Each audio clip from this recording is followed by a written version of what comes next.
Come on, man. What are we talking about? Right and wrong. Come on, man. What are we talking about? Right and wrong. Corn Pop was a bad dude. Whoa. Corn Pop was a bad dude. Whoa. Come on, man. What are we talking about? Right and wrong. Come on, man. What are we talking about? Right and wrong. Welcome to Right and Wrong. This is the show where we try to wake up the woke by talking common sense about the issues of the day. I'm your host, Brian Ruka, and with me as always is my man and yours, producer Juice. Now, if you couldn't tell, I'm recording from parts unknown right now. Well, I guess they're not unknown because I told you guys last week I was coming out to visit the Juice box and I was going to record with him. So before I welcome him in, why don't we go take a walk to the next room and say hello to him ourselves?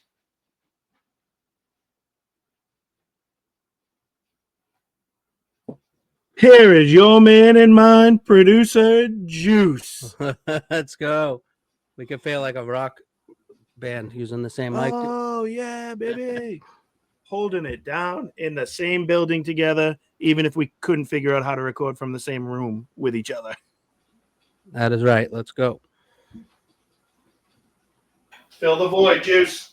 I'm filling the void until he comes back. There he is. Oh, he's back. He's the best in the biz, people. So it's just been a great weekend down here. Great hospitality from my buddy Juice over there. His whole family hooking us up. We've just been having 40th birthday party after 40th birthday party for yours truly. They got me all this MAGA stuff. It was a MAGA themed 40th, and it's been a great time. Great time. So just like to kind of say a couple of things here, set the scene for the episode. And I guess without further ado, Juice, right? I should just dive right into this. So I was at my daughter's soccer practice the other night, and I couldn't help but notice something that really bothered me about the other parents. I'd say about 90% of them were buried in their phones paying attention to everything except their own kid. This practice was Thursday night, and we were leaving for the Juice house here the next morning. I had yet to prep for this very episode that we're recording, and I'll admit that earlier in the day, I thought, if I bring my headphones, maybe I can grab a few clips while I'm sitting there at the practice. Now, after being there for about 2 seconds and observing the other parents, I just knew that I did not want to be like them. I was there to watch my little princess play soccer, and the thought of her looking over at me to see my head buried in my phone just broke my heart. I couldn't do that to her. I wouldn't do that to her. It was so bad at this place that I saw two separate women with full-on laptops out trying to look like they were splitting the atom or solving world hunger or something. Like, seriously, is your work that important? How much did you realistically achieve in the hour you were sitting there at your kids' practice? Now, believe me, I'm not trying to sit here on my high horse and pretend that I haven't been one of those parents before, because Lord knows I have. My point is, seeing it the way that I did the other night finally made me realize just how bad it is. Look, we have a phone, the internet, a technology problem to begin with. But in this example, look what it's doing to our families. Look what it's turning our parents into. Think of the type of psychological damage it does to a child that scores a goal and looks over expecting a proud, celebrating parent, only to be crushed when they see that parent working on the Johnson v. the Commonwealth of Massachusetts case instead of paying attention to them. It seems like no big deal, but it is. And it is to them. And it should be to them. We as parents are their whole world right now. And the biggest thing our kids seek from us is our attention. I thought back about scoring a goal in hockey or making a big play in a baseball game, and I can tell you I 100% glanced over to the stands afterwards to see if my parents saw the play. It was the biggest deal in the world for me if an uncle or a cousin came to watch one of my games. I can't tell you how disappointed I would have been if I looked over and noticed that they weren't even paying attention. I understand that we have cell phones nowadays that have an endless amount of information available at our fingertips. I also get that watching our children play sports isn't always the most thrilling experience in the world, but it's still not an excuse. Our parents didn't have to deal with the temptations of modern technology that we have access to today, but that only means that we need to try harder to be there for our children. The modern world, and more importantly, the decadent secular society that surrounds us, strives on breaking up the family unit. What better way to undermine that love and trust than by introducing disappointment and distrust at a young age? You can always get that extra work done after the kids go to sleep, or reschedule that important meeting that you had. You can never get back your child's innocence or their childhood. Please remember that the next time you go watch one of your kids' activities. And with that being said, I do believe it's time to welcome in our good friend, Mr. Ric Flair, because guess what? It is showtime, baby! Woo! Showtime!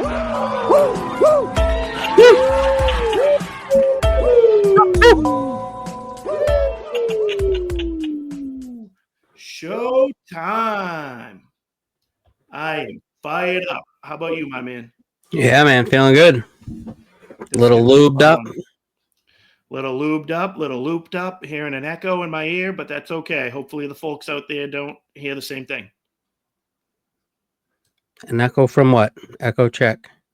Check 1 2 1 2. Okay, I'm good. This is perfect. All right, people. So this episode, we're basically focusing on the confirmation hearings. That was the big stuff that was going on this week. So I kind of, along with my buddy over there, we kind of grabbed the two that stood out the most to us. These are probably the two most prominent ones that happened this past week, and they're going to be the ones that we focus on in this episode. And we're going to start that off by going with our boy, Pete Hegseth, who is, I think, he secured his position as the next defense secretary this week during his Senate confirmation hearings.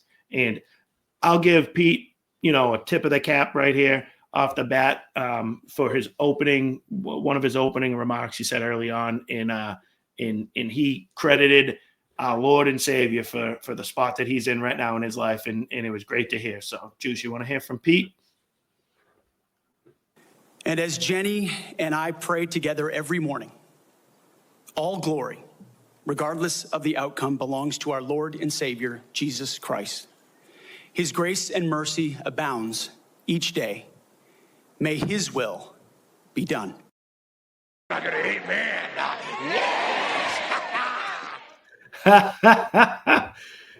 Absolutely, Juice. Good one. I love that Pete did that, though. How many Democrats were squirming in their seats when they heard that? Like, oh, you can't talk about Jesus in a confirmation hearing. It's going to be a long day. Yeah, like, come on. But I love that. That's where he went with it. And we need more of that. People want to try to separate, the separation of church and state nonsense. People grab that quote thinking that it's like a part of the Constitution, but Thomas Jefferson said that years ago when he was talking about the state not coming in and mandating what the religion would be. He made that quote, being afraid that the state would usurp your ability to speak openly and practice religion. They weren't trying to say religion has no place in documents and the decisions we make. If you're a Christian, if you're somebody like I try to live my life like this, Juice. Me and you were both Catholics. We're not Catholics just when we walk in to the church. You're Catholics 24/7. And I think it's nice to hear Pete say something like that, because he's a Christian that's going to follow Jesus's will with everything he does. And that's a good thing. I think the secular world has tried to convince us for the last 70 years that God has no place in our public domain, I guess, our government when God does have a place.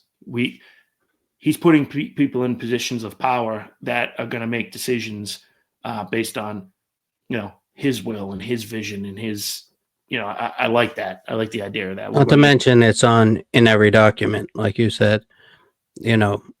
Anything we've ever written on the back of a dollar bill, in our pledges and our anthems. Absolutely. Absolutely. So that was a good way to start, and I like that that's where he went with it. So he moved along a little bit, and he talked about one of the big things that Pete Hegseth wants to bring back to the Department of Defense is a willingness for people to willingly join the military. He wants to engage in find and recruit the people that want to join the military because they think they'll be a badass if they join the military, not because they think that our what's the thing they say? The trans people, our something is our strength. Unity or something? Not unity. Our differences are our strengths. Yeah, it's something. It's some stupid phrase like that. Our diversity is our strength. Yeah. Like, no, our badass, fighting instinct, warrior mentality is our strength. And Pete's a big believer in that. Remember that interview we played clips from a while back where he's talking to the dude and he's like, I want the guy who directed Top Gun Part 2 to be doing recruiting videos for us because we want these guys to be like, come on in. They want to join because of that. And in this clip we're going to show you, Hegseth talks about how President Trump is the greatest military recruiter we have right now because he is a badass who gets shot in the head and stands up yelling, fight, fight, fight. People want to go and fight for that man. They want to go and be a part of his military. So Pete kind of referenced that. Juice, if you want to give us that one. Ukraine was mentioned and ensures new wars are not started. There was a minor incursion under Barack Obama into Crimea, followed by nothing under President Trump, followed by an all-out assault by Vladimir Putin into Ukraine under the Biden administration. That did not happen under Donald Trump. Donald Trump managed the Taliban. Under the Biden administration, Afghanistan collapsed tragically, ending in the lives of 13 at Abbey Gate, who we remember every single day, and no one was held accountable for that. Chinese spy balloons were flying over the country. None of that happened under Donald Trump, and our warfighters understand that. So there's no better recruiter, in my mind, for our military than President Donald Trump. My job is to come alongside him, should I be confirmed, and continue to emphasize his emphasis on warfighting, on getting anything that doesn't contribute to meritocracy out of how decisions are made inside the Pentagon.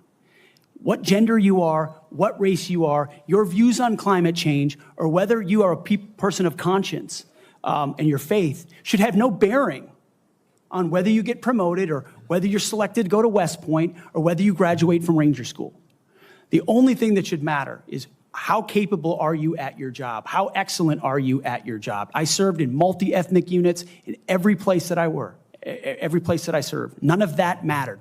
But suddenly we re-inject DEI and critical race theory, dividing troops into different categories, oppressor and oppressed, in ways that they otherwise just want to work together. That's why I've pointed out before, and I'll say it again, and because I'm sure it'll be quoted to me at some point. The dumbest phrase in military history is our unity is our strength. No, our shared purpose is our strength. Our shared mission is our strength. We are one DoD community of all committed to the same mission. Has nothing to do with your background. Has to do with what your commitment is to the country.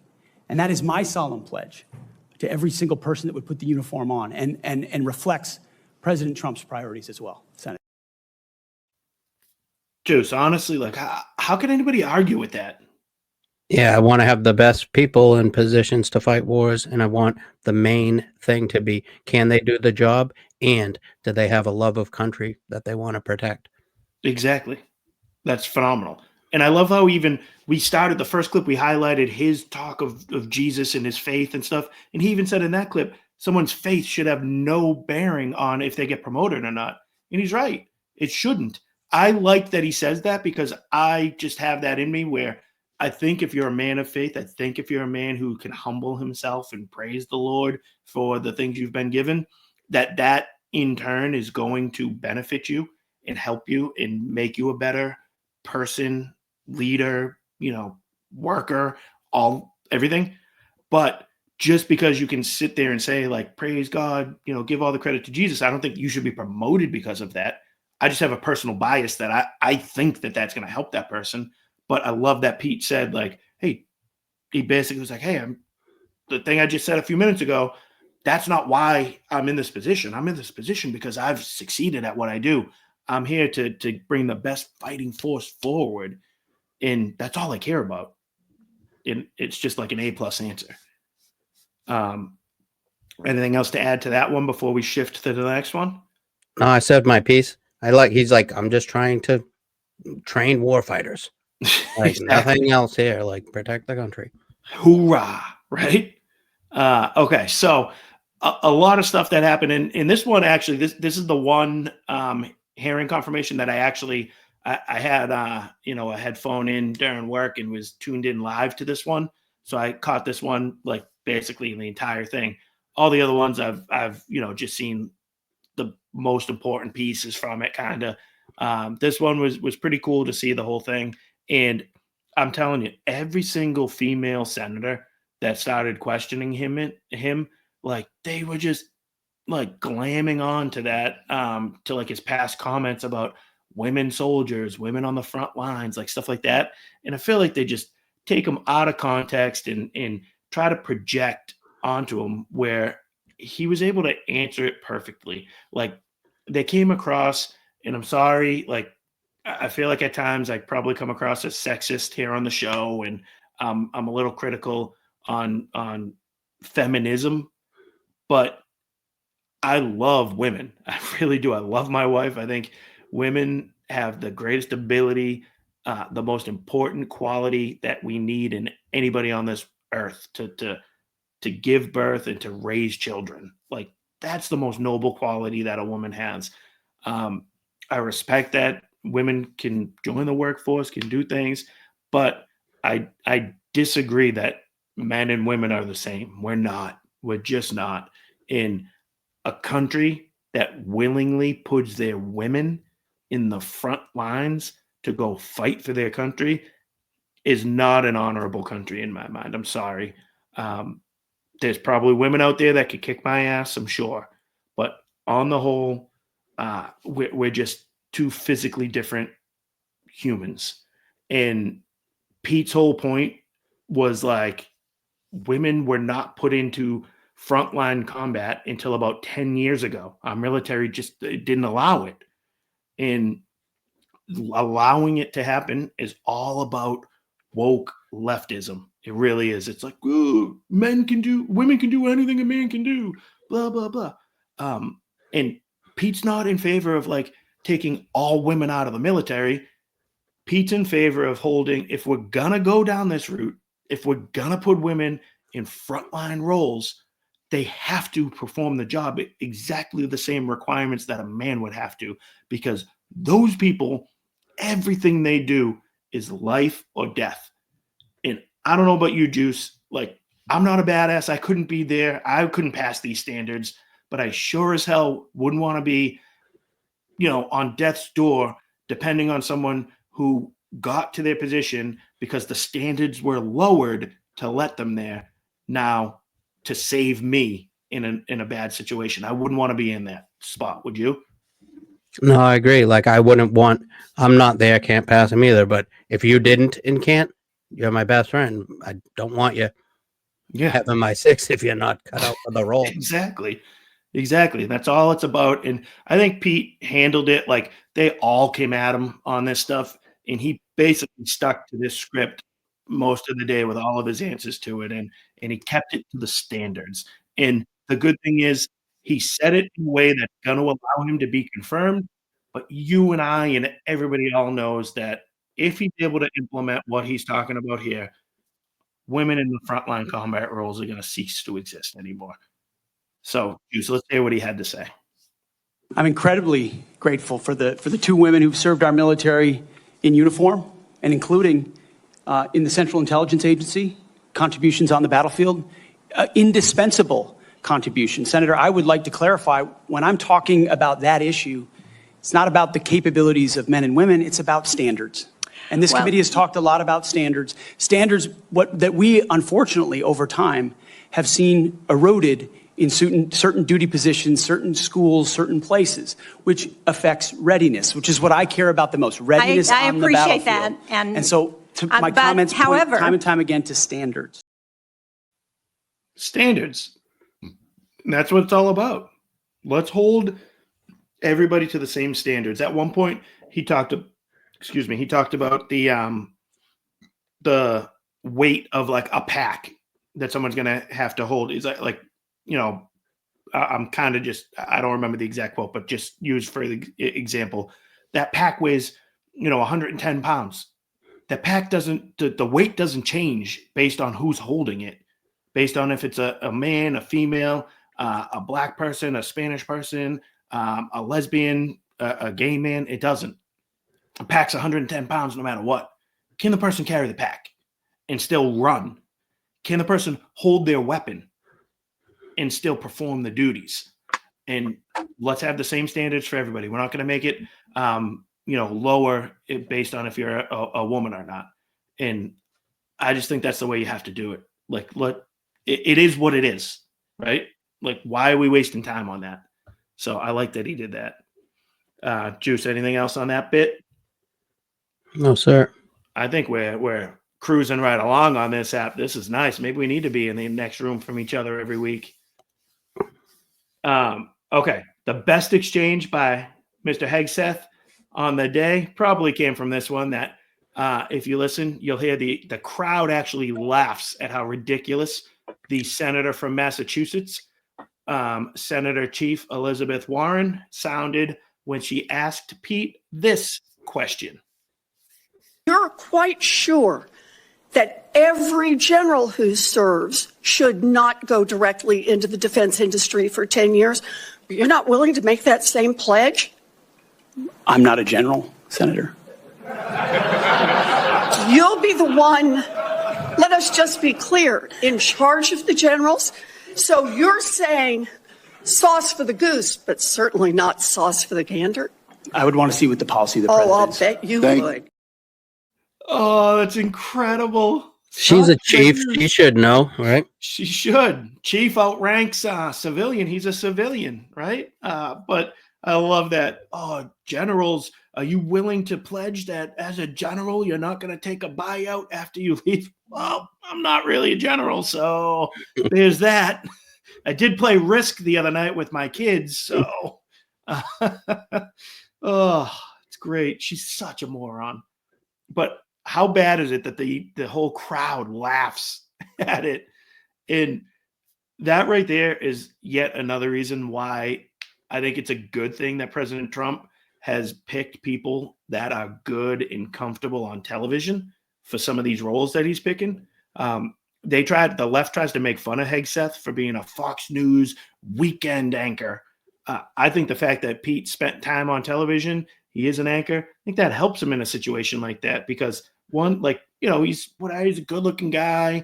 He's comfortable on camera. He's quick on his feet. He's not flustered being in a situation like this. And that allowed him the ability to think on his feet like that, get the question and basically turn it around on her. Like she thought she had a gotcha question and he basically made her look stupid with a simple, I'm not a general. Like, yeah, but she kind of got him. I bet you would. Oh, you would? Yeah. Bet you really would want to see the documents. Oh, it's great. Now, she could not be outdone. Had to go to Mr. Morality himself, Tim Kaine. Juice, do you remember good old Tim Kaine? Mm-hmm. He was the man who ran for vice president with the one Hillary Clinton. Now, keep that in the back of your head when you hear the line of questioning that Mr. Morality, Tim Kaine, did when he tried to use the old mudslinging tactic against Pete Hegseth. Juice. Can you so casually cheat on a second wife and cheat on the mother of a child that had been born 2 months before, and you tell us you are completely cleared. How is that a complete clear? Senator, her child's name is Gwendolyn Hope Hegseth, and she's a child of God, and she's 7 years old. And she was, and you cheated on the mother of that child less than 2 months after that daughter was born, didn't you? Those were false charges. Well, it was fully investigated, and I was completely clear. Trying to get him on a false rape claim by a woman who, although Pete was cheating at the time, not very admirable, not a great personal, characteristic. The woman was also cheating on her husband, and her family was in the same hotel they were in. Terrible, terrible on both parties. But she made a false rape claim, and that's what Pete's talking about. It was fully cleared, and he's trying to insinuate that Pete Hegseth raped and cheated on somebody, by raping another woman, and it's just disgusting. And from him sitting on his high horse there, when he was the running mate to one Hillary Clinton, who is the most famous cheated on spouse in the world, who happens to still be with that husband. No standards whatsoever. Like, I'm sorry. Me and you, Juice, just the other day when we were driving around, we were talking about when the left tries to play this morality game with people on the right. It just aggravates the hell out of me, because you can't be the party of the pro-abortion, pro-kill children in the womb, yet try and turn your nose up at people on the other side of the aisle for personal, defects. Like, we're not perfect. I don't condone what Pete Hegseth has done with his sexual choices. Basically, the man's a dog. And again, it is what it is. I don't like that. I don't like that about him at all. But I don't think that really has a ton to do with him being the Secretary of Defense either. So I just think it's disingenuous when the left tries to sling mud that way. And it's just bad. I think I know somebody who agrees with us on that take. Juice, what about you? What? Somebody who agrees with us on that take, Senator Mullin. Oh, yeah. Oklahoma. Think he thinks the mud slinging. Oh, a segue? I thought you were going to say me. I'm like, we talked about it in the car. You just said that. No, that was like actually a good segue for once. Yeah. I think I know who that person is. Exactly. Kane, or I guess I better use the senator from Virginia, starts bringing up the fact that what if you showed up drunk to your job? How many senators have showed up drunk to vote at night? Have any of you guys asked them to step down and resign from their job? And don't tell me you haven't seen it, because I know you have. And then how many senators do you know have got a divorce before cheating on their wives? Did you ask them to step down? No, but it's for show. You guys make sure you make a big show and point out the hypocrisy because the man's made a mistake. And you want to sit there and say that he's not qualified? Give me a joke. I mean, it is so ridiculous that you guys hold yourself as this higher standard and you forget you got a big plank in your eye. We've all made mistakes. Juice, now, if anybody, this is kind of going to be a little bit of inside baseball, because your wife has been dying to poke her head in and show up on camera with this episode. But I kind of think that was a shout out to her right there with messing up a little ism, right? Give me a joke. Give me a joke. She's probably 9 out of 10. What do we call them?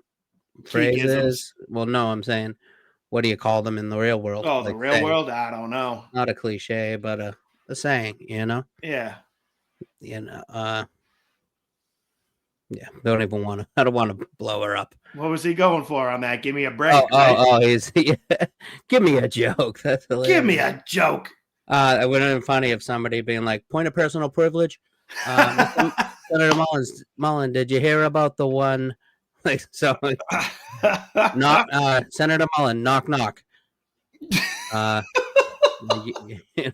Yield to That's the awesome. gentleman with the joke. Oh, that is great. But his point, even though he messed up that phrase, his point is well taken. Where it's like, come on. It goes back to the ultimate ism like that, right? People in glass houses shouldn't throw stones. These are the people that are going to try to be, sit there on the moral high ground about Pete's, sexual infidelities.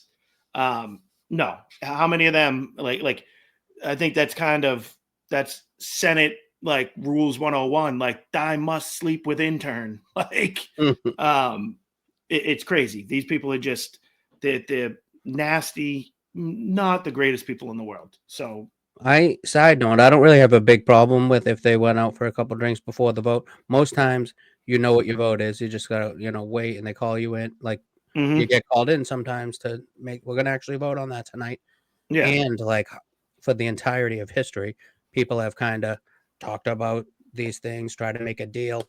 Yeah. We're having a drink. Like that's the way to kind of converse with someone. Like, oh, let's go grab a drink and we can talk it out a little bit, Yeah. So I give them like less credit on that, but the like, okay, those people having intercourse in the room, Yeah, that's a little extreme. Like, oh, and now you're judging his personal, you know what I mean? It wasn't actually in the exactly. This was his personal life. Okay, so that was the Pete Hegseth hearing. I think he's done a great job. I think it's pretty much common knowledge out there that he does have the votes. He has got the votes. So he's in. I think he's going to get confirmed. We're all good. It's a yes for me, dog. That is. Now, before I shift to the next one, I do want to remind you guys to please like and subscribe to the show. We're on YouTube, Rumble, Spotify, Apple. And then don't forget, last week I hawked a book to you guys called The Robin, written by my beautiful wife, Ashley Ruka. You can find that on Amazon. You can also find it on DorancePublishing.com. It's a great book about losing a loved one and finding the signs in everyday life that they are still there watching over you. So if you have a loved one that you've lost and you have children, you're trying to get through that moment, it's a perfect children's book to help them cope with a tough experience. So please take a look at that too. It's called The Robin. You can find it on Amazon or on Dorrance Publishing website. And wherever major books are sold. Yes, exactly. Thank you. So the next hearing that we had was Pam Bondi. I think it's Bondi, right? Is it Pam? Juice? Bondi, or I could help with the whole Pam situation. It's Pam. Pan with an N? M-N. P-A-M-N. M-N, the N is silent? Yeah, like calm. Okay. All right, perfect. So she is in there because I think, after it's all said and done, I think the right thing happened with the original choice by President Trump, Matt Gaetz, for this role of Attorney General. I think that was kind of a troll. Gaetz, pulled himself out because he knew that I don't think anybody took that one serious. And Pam Bondi here is a legit badass who has been the Attorney General in Florida for, we're not facts and stats guys, so I don't know how many years, but, at least a few years, been a lawyer for, 20 plus years, and basically just a badass. And I think she's going to come in and do a great job cleaning up the nonsense that was left to her from Merrick Garland, who could be one of the worst attorney generals in the history of our great country. So I think off the bat, we're going to show you, this is like one of those was it Ali Frazier, a 3-pack fight between Bondi and that, pardon my French, shit sniffing Adam Schiff.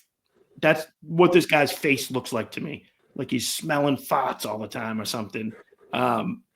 He's just got a very punchable face.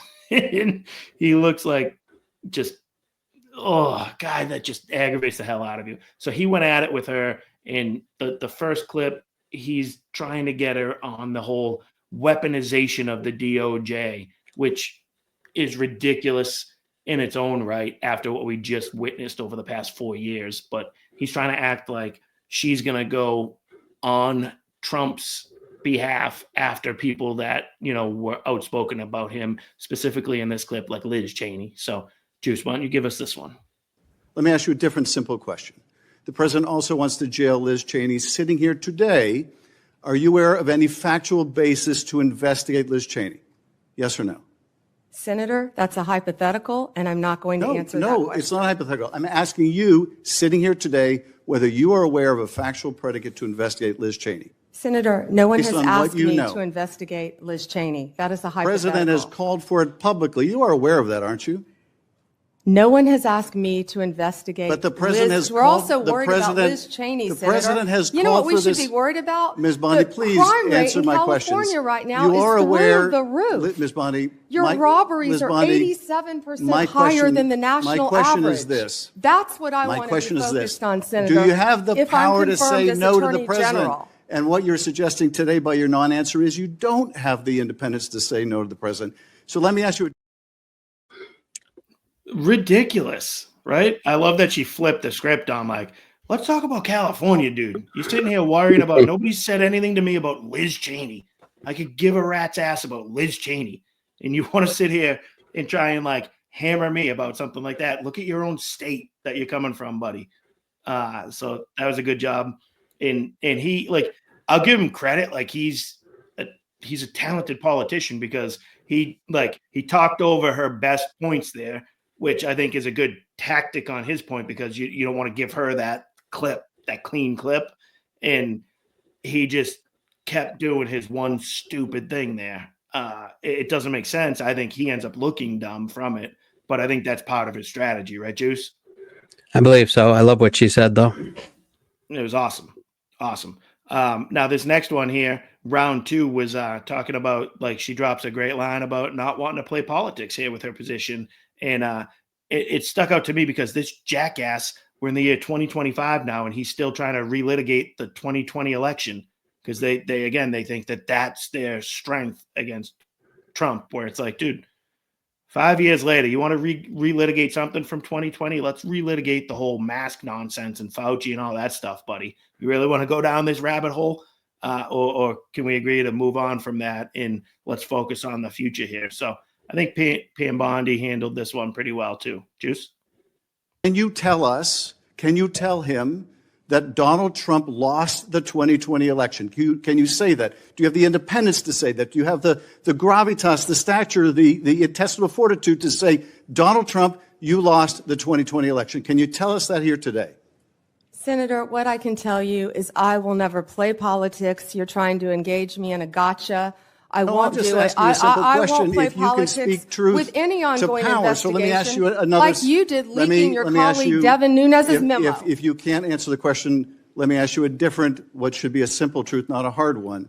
Was there massive fraud affecting the result of the 2020 election, yes or no?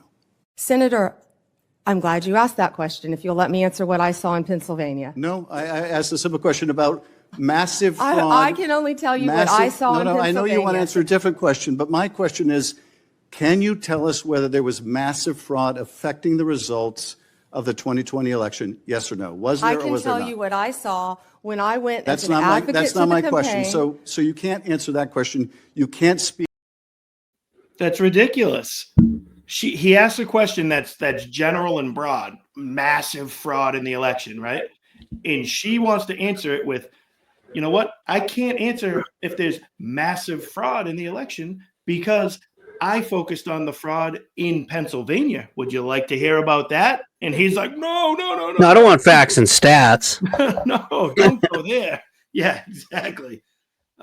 So she had him there with that. And he's, oh, no, I don't care about the state of Pennsylvania. I'm talking overall.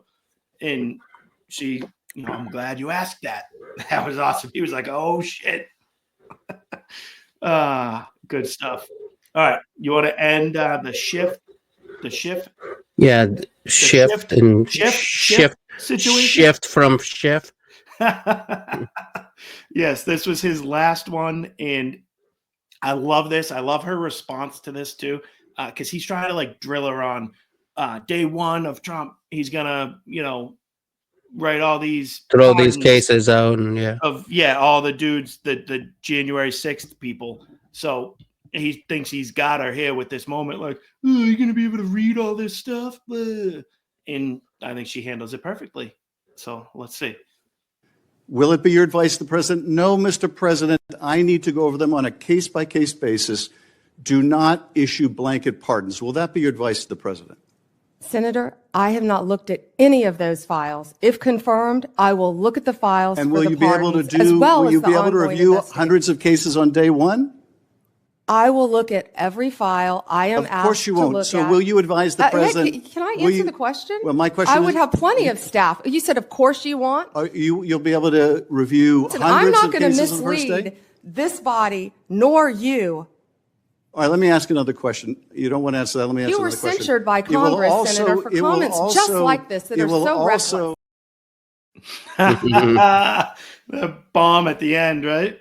Bondi. Oh, I love it. I see what you did there. So that was great. A bombshell. And she's so right, though. It's like, okay, dude, you come from the same people who want to try to shove through a massive spending bill that's 3,000 pages long that you get the night before, and you're going to try and act like you've read through that whole thing before you vote on it.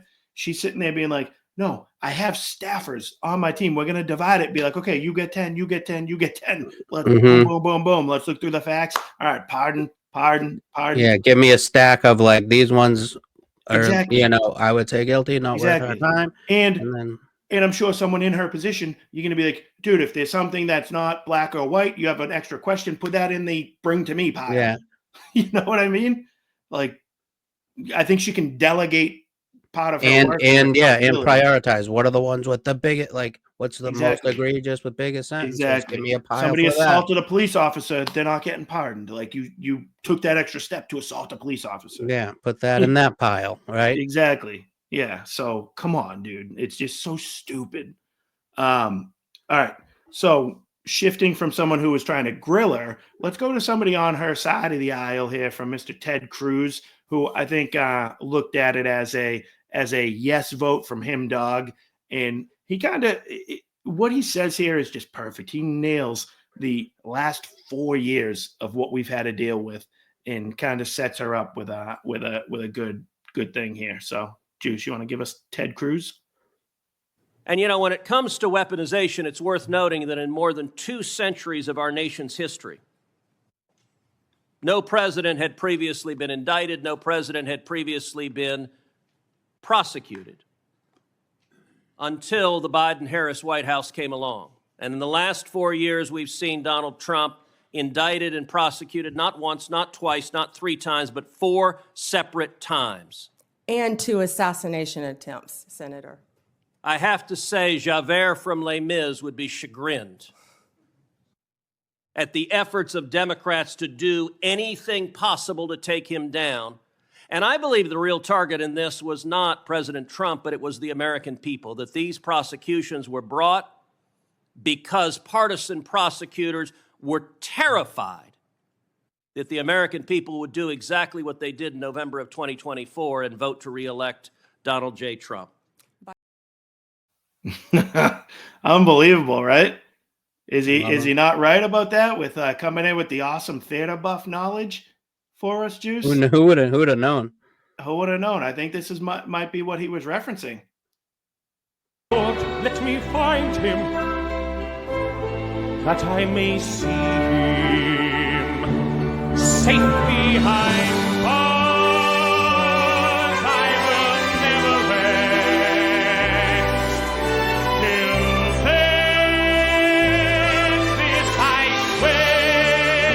then. This I swear by the stars.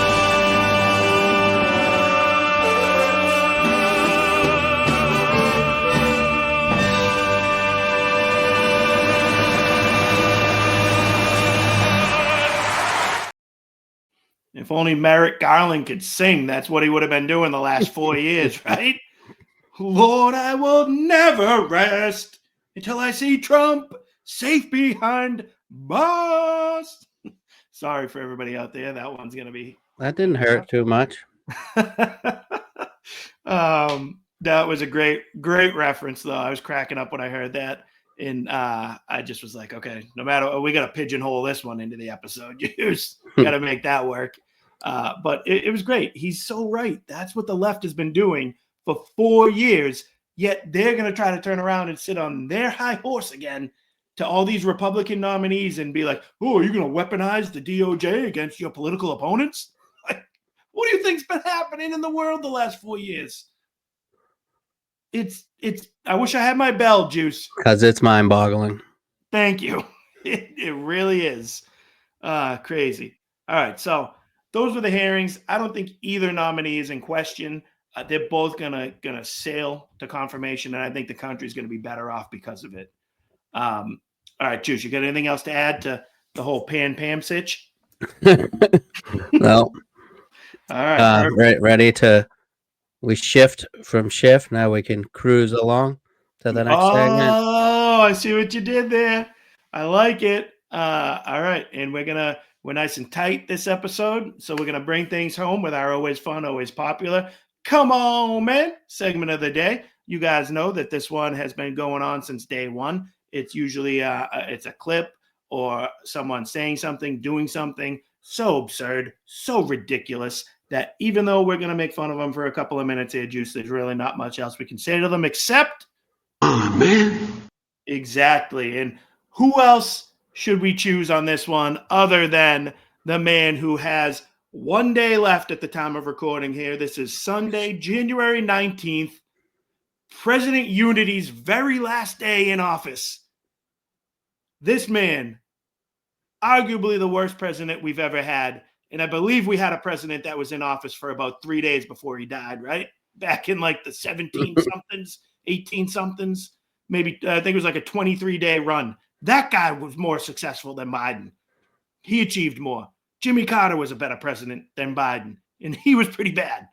So this man right here gave his farewell address just the other day, and he is going down with the whole disinformation, misinformation ship. He's holding on to that thing with his very last grasp. So, Juice, what did he have to say about the big tech industrial complex? I'm equally concerned about the potential rise of a tech industrial complex that could pose real dangers for our country as well. Americans are being buried under an avalanche of misinformation and disinformation, enabling the abuse of power. The free press is crumbling. Editors are disappearing. Social media is giving up on fact-checking. The truth is smothered by lies told for power and for profit. We must hold the social platforms accountable to protect our children, our families, and our very democracy from the abuse of power. What a joke, man, right? This guy's the worst. He really is. He just wants people that are going to allow them to do whatever they want and censor his opposition. He had the testicular fortitude to say, oh, they're just trying to do this for power and profit. Like, dude, you're the king of that. Mm-hmm. You know, he's made peddling his influence for money and profit. He's been peddling influence for money and profit for 35 years now, right? He entered the Senate when he was, 30 years old? He's 100 now, yeah. So it's ridiculous. He's made everybody in his family wealthy because he's been a politician with influence and power. He wants to talk like that he went into like the oligarchy during that and everything too, referring to like Elon Musk, right? But dude, you're in a political oligarchy and have been forever. You've been at the top heap of American politics for your majority of your adult life. And you've used that to strong arm people, to influence people, to buy your son jobs. Just recently his son was selling finger paintings for millions of dollars to people that were funneling money to the Biden presidency. It's absolutely ridiculous and a joke that this man can sit there with a straight face and talk about the dangers of misinformation and disinformation. Just argue better. Argue your point. But you can't because your point sucks. Nobody agrees with transing children. Nobody agrees with having TikTok influencers that are females, that are men that became females going topless on the White House lawn like you did. The American people don't want the pride flag hanging from the White House like you did under your watch, sir. It's done. They don't want that. And you want to shut down people who say, no, thank you to that, as opposed to letting people argue about it in the better man win. You just got smoked. Your ideology is dumb and stupid, and majority of the country just voted to kick you out and replace it. You weren't even strong enough to hold your own position within your party. You got kicked out by your own party for your laughable, idiotic vice president. That's how bad you are, sir. That they chose to put her in place over you because they figured they had a better chance of her winning than you winning. But you don't want that information allowed. You want that to be squashed, right? Crazy. Sorry, Juice. I'm stealing your thunder here. No, I don't. Sometimes I wonder why I even bring the thunder. I love it. So we have. But he went out. Yeah, can't. We can't blubbed that go. One at the beginning. Too, Yes. Like that was funny, and then he said stupid stuff, but yep, in a decent, like there were sentences for the most part. So we can't let that man off the hook without giving him one more opportunity to Biden it. That's like that Office episode, right? Where he's like, "Oh, we really shrewded that." This is going to be for the rest of our lives a Bidenism when someone just can't read the teleprompter properly. So we couldn't let him go without giving you one more opportunity of Biden fights with the teleprompter here too. So, Juice, you want to give us that one?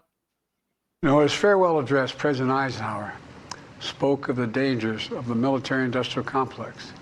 He warned us then about, and I quote, the potential for the disastrous rise of misplaced power, end of quote. End of quote. Repeat the line. Damn it! Who typed a question mark on the teleprompter? For the last time, anything you put on that prompter, Burgundy will read. It's so true, right? Repeat the line. Repeat the line. End of quote. I wrote on the notes too because I just couldn't help myself. End of quote, Jack. Oh, that guy. He's so bad. I am going to miss him a little bit just for the purposes of the cast here, though. Yeah, that's like we're like switching out though a clown for a comedian. Like, well, there'll be plenty of laughs, but it will be not like the "oh my god, I'm so embarrassed" yeah. laughs versus like that's a stupid question to make. Like the thing about you want to ask about our war tactic. Yep. Oh, you're a stupid person. Like, we'll get plenty of comedy still, and like, but it'll be like those people will be whoever's on the receiving end of Trump doing it can make it come on this person for asking Trump a stupid question like that. True. And then, when in doubt, I'm sure we'll always have an AOC to fall back on, Ayanna Pressley, Chief Warren again, maybe. I'm sure we'll have plenty of people still. So we'll be good. All right. Juice, you got anything to add to President Unity on his way out the door? No, I'm going to go last day, have a retirement party for him upstairs. Oh, I like it. I can't wait for that. Don't let the door hit you on the way out, President Biden. So you, sir, have earned yourself one big, fat, classic. Come on, man. That is the show today, ladies and gentlemen. Look at us nice and tight when we do this thing from the same home. Don't forget, please, subscribe to the show. We're on YouTube. We're on Rumble. We don't have a ton of views, so please help us out, man. We're here. We're doing our thing. We're trying, people. Come on. We have fun with it. You guys enjoy it. Press Share the it with button. a friend. Press the button. Give us a like. Tell a friend about it. Spotify, Apple, it's all over the place. we're working on things. Juice is working on maybe a new logo to help us look cooler. We're focused, we're engaged. We want to bring this thing to the next level. So 2025 hopefully is the year that we can make that thing happen. Stay tuned for some sponsorship opportunities, maybe things like that, maybe legitimize this show a little bit. So that's what we're up to. And hopefully you guys will join us for the ride. And with that being said, Juice. Yeah. Thanks for having us. Thanks for having us. It's been a pleasure. And recording here from the great state of Georgia with my buddy, the best producer east of the Mississippi, south of the Mason-Dixon line over there. Until next week, ladies and gentlemen, thanks again for having us. Come on, man. What are we talking about? Right and wrong. Come on, man. What are we talking about? Right and wrong. Corn Pop was a bad dude. Whoa. Corn Pop was a bad dude. Whoa. Come on, man. What are we talking about? Right and wrong. Come on, man. What are we talking about? Right and wrong.